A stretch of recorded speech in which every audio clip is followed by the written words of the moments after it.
There's a habit you've been calling optimism that's actually avoidance wearing a better outfit. Jupiter retrograde is the moment that gets exposed. You sign up for the next course, the next goal, the next fresh start, and you genuinely believe it's growth, forward motion, expansion, staying positive. But if you look at what's sitting behind you, unfinished, you'll notice a pattern. The movement isn't taking you towards something. It's taking you away from something you never actually closed. Here's how the trap works. Starting something new feels like progress, so it never looks like avoidance from the inside. A new project feels more productive than admitting the last one stalled. A new relationship goal feels more hopeful than sitting with why the last one ended the way it did. A new belief system feels more expansive than actually finishing the hard, boring conversation the old one was avoiding. Every fresh start becomes a socially acceptable way to never finish anything, because "I'm growing" is so much easier to say out loud than "I quit." The cost compounds quietly. Each unfinished thing doesn't disappear.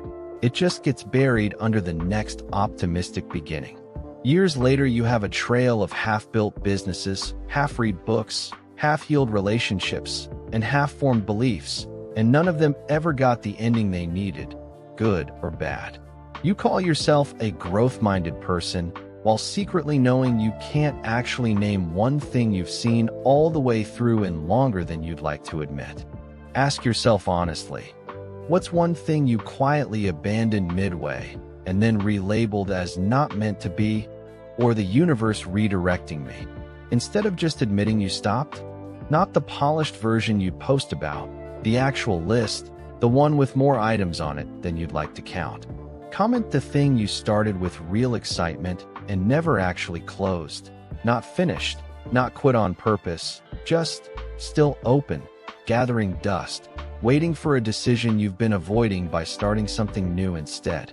The shift starts with catching the urge the moment it happens. The next time you feel that pull toward a brand new goal, project, or belief, stop and ask one plain question first. Am I starting this because it genuinely excites me, or because starting it lets me stop thinking about the thing I never finished? Both feel identical from the inside. Excitement, momentum, hope, but only one of them is actually moving you forward. Then do the harder version. Pick exactly one unfinished thing from your list and give it an actual ending this week before you let yourself start anything new. Not a perfect ending, a real decision. Finish the project badly or formally close it. Have the hard conversation or formally let it go. The specific outcome matters less than the act of choosing an ending instead of just letting it fade under the next fresh start. A man I'll call Marcus had signed up for 6 different certification courses over 4 years, finishing none of them, always mid-enrolled in the next, more relevant one when Jupiter retrograde hit, and proud, genuinely proud, of how much he was investing in himself. A mentor asked him one flat question: which one are you actually going to finish?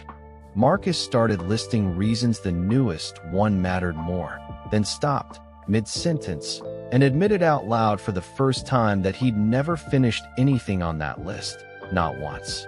Marcus picked the course closest to done and finished it in 3 weeks, not because it was suddenly his passion, but because he finally let one thing actually end. The next opportunity he chased afterward was the first one built on completed ground instead of buried, unfinished ones. That's what Jupiter retrograde is for. Not stopping your growth, just making sure it's real growth, not just motion that's really running from something you haven't closed yet. If you just realized your growth mindset might be covering for something you never finished, like this video, comment the one unfinished thing you're still calling not meant to be instead of just unfinished. This is Shadow Work, the series that names what your chart is actually protecting you from, not just what it predicts. Subscribe if today's episode made you rethink what you've been calling optimism.